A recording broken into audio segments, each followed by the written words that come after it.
$12 million. We throw in some chump change at them in 2024. And this is what Donald Trump sees. Hey, maybe I don't actually need Greenland. Maybe I just want more tariffs on the European Union. Because if I was able to get rich off of doing tariffs the first time and the economy didn't crash, what if I could get rich doing it again? Now, of course, Donald Trump is looking for every resource possible to try to, quote unquote, make America affordable again. Now, the benefit of that towards Americans is in the short term, we're probably likely to see more stimulative effects that aid Americans. How? Well, we saw stimulus checks to veterans. We potentially are going to see stimulus checks to other folks or a broader subsect of folks. But remember, Republicans are actively thinking about how can they spend more money to buy more votes. This is good for you, not as a taxpayer, because in the long run, we'll probably have to pay more money in taxes, but it's good for you if you are a holder of business assets in America. We've broken this down. You can see it on my channel. You can see the Trump 2026 stimulus plan. Meet Kevin, type that into YouTube. But we break down into detail how stocks, real estate, retirement accounts, businesses could all see substantial new tax benefits through spending cuts from blue cities, but mostly deficit raising spending. So in other words, yes, there'll be some cuts, but we'll be spending a whole lot more than the cuts that we see. Hence why I think Donald Trump is actually looking at these potential tariffs. Does he really actually want Greenland? I don't know. I think these protests we're seeing in Greenland, people are, oh, Greenland's not for sale. And then you've got Germany and the Netherlands and Canada and Sweden sending troops to Greenland to sort of build up the NATO presence in Greenland. This is the chaos that Trump wants. Whether or not he actually wants Greenland doesn't matter. What he wants is another bite at the tariff apple.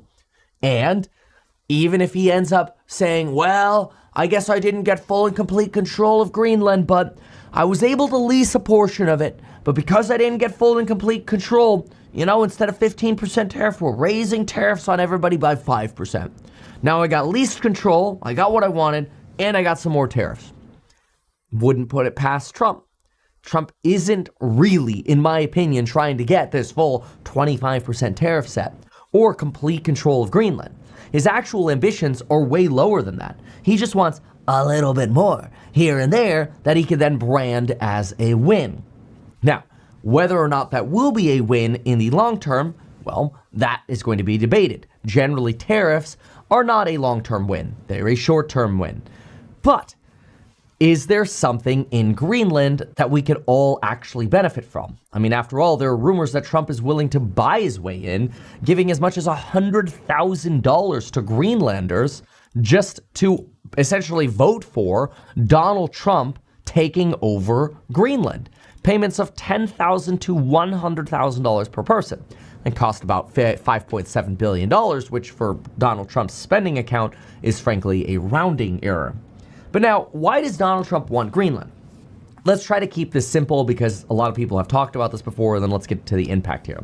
Obviously, number one, rare earths. There are a lot of rare earths in Greenland, and Donald Trump wants rare earths. We saw Donald Trump move into an investment into MP material to try to process and extract more rare earths in the United States.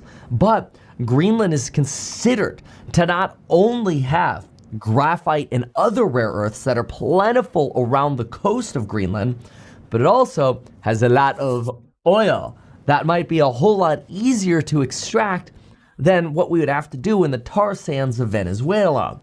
Whole separate video we made on that and how complicated it is to actually extract more oil out of Venezuela, and how it could actually take a decade to extract more oil out of Venezuela, and how even if we did extract more oil out of Venezuela, the price of oil would just tank, disencouraging investment in those very expensive oil extraction investments that are needed, right? Or infrastructure that's needed. In English, it's going to take a whole lot of time to extract more stuff out of Venezuela. But Greenland might have a little bit of easier oil to get our hands on. As much as $17.5 billion of undiscovered barrels of oil, 148 trillion feet of cubic feet of natural gas. A little bit of a harder climate to work in, but natural gas, oil, what does that help fuel? Our artificial intelligence boom, our military, lowering energy costs and supporting affordability, which is part of what Donald Trump wants. I think it's in addition to just little wins on money and tariffs, Donald Trump wants votes. And anything he can do to say he's building security, or even more importantly now, affordability, people think is great. Now look, there's also the security concern. This is a valid one. Donald Trump says we need Greenland for national security. After all, we know that Russia builds military bases in the Arctic. Some of this is likely because Russia is posturing. Russia has been the most active in the sea with submarines or a base building, whatever. Most activity we've seen from Russia since the Cold War. So yeah, a lot of people are concerned about Russia's buildup. And frankly, the best way to understand Greenland's position is just to look at that globe, like from your 5th grade class where your teacher had the spinning globe.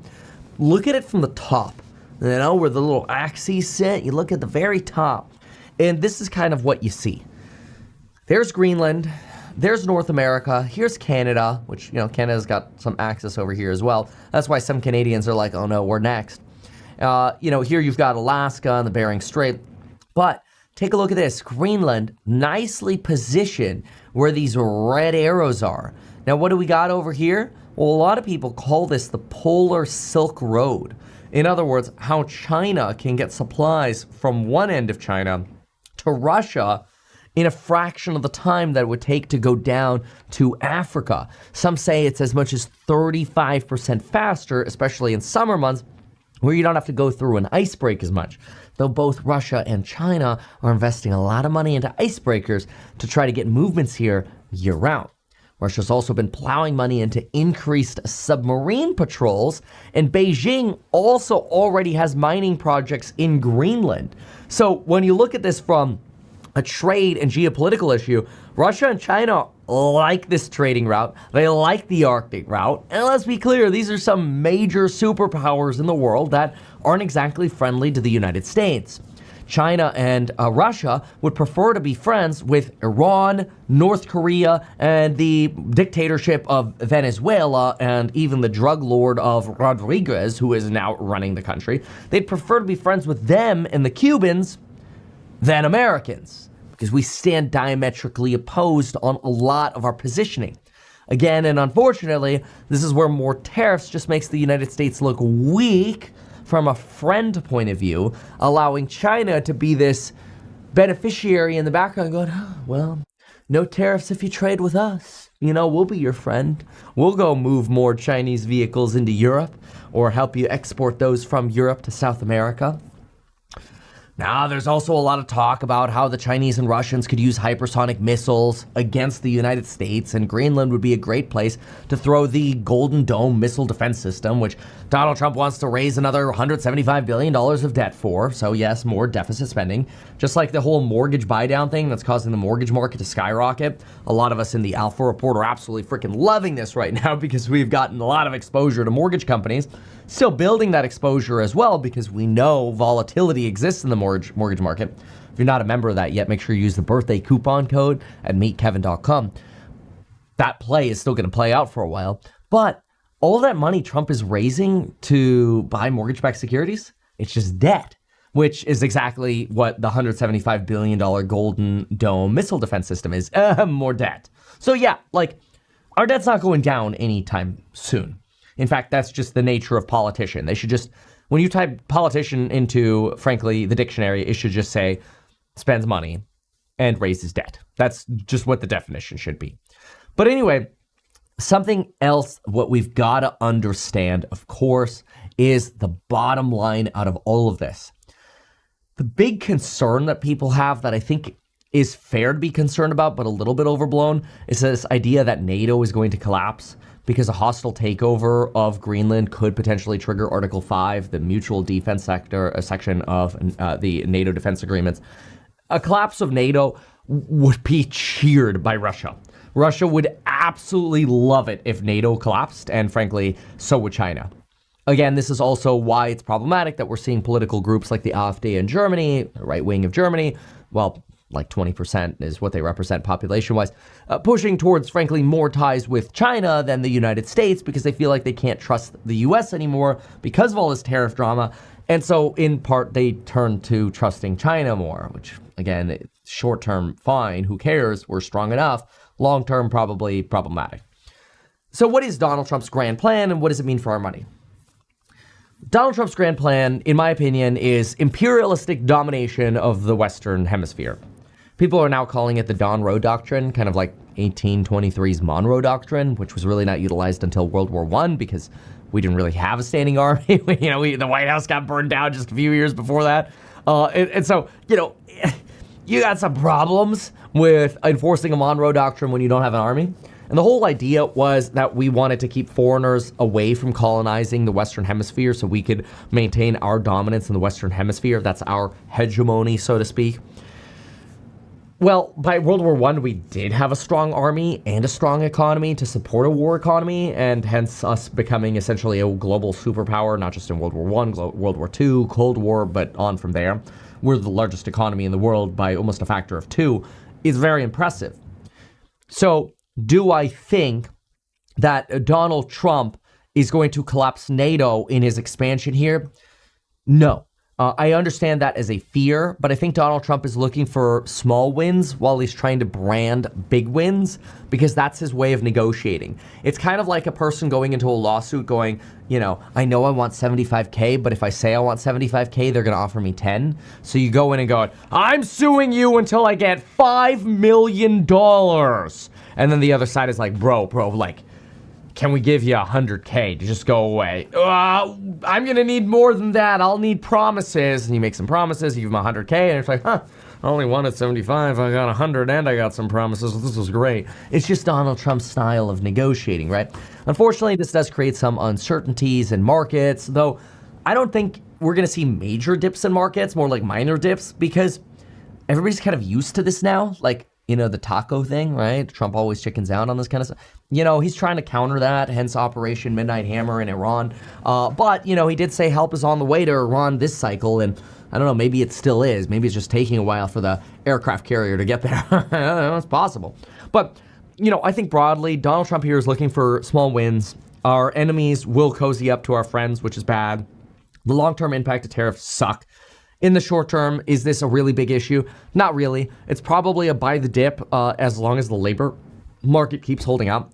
And then the software layer and cheap big tech like, stocks like Meta, Facebook, Microsoft, dude, is about to hit 52-week lows. These probably look like decent plays. And there are also a bunch of other plays that look pretty freaking cheap right now. Like, I'm going to be watching UiPath's earnings very closely because this is a company that just recently had a lot of insider selling after really banger earnings. Like, they're turning this company around. I personally think you're seeing that insider selling because the insiders are like, oh my gosh, I could finally sell the shares at not like bargain basement prices. I don't think it's like fundamental that they're worried that the company is doing poorly. So I'm kind of excited about what happens with UiPath. But that said, this kind of stuff, well, creates more potential buy the dip opportunities. But we'll see. Anyway, as usual, thank you so much for watching. Consider subscribing. Go check out on the Alpha Report.